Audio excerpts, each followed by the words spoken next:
How to schedule tasks in Snapchat. Hi everybody, welcome back to our channel. So to schedule a task in Snapchat, you can schedule public story post within the Snapchat app by tapping the three dot icon on the send to screen.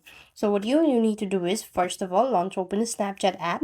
Make sure that the app is completely up to date.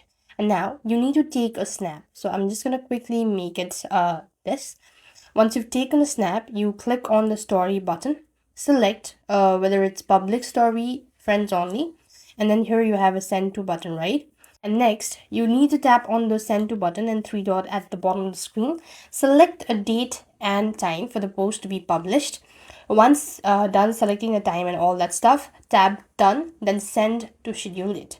To schedule with a third party tool, you could choose a third party scheduling tool that supports Snapchat, such as Later On or OneUp.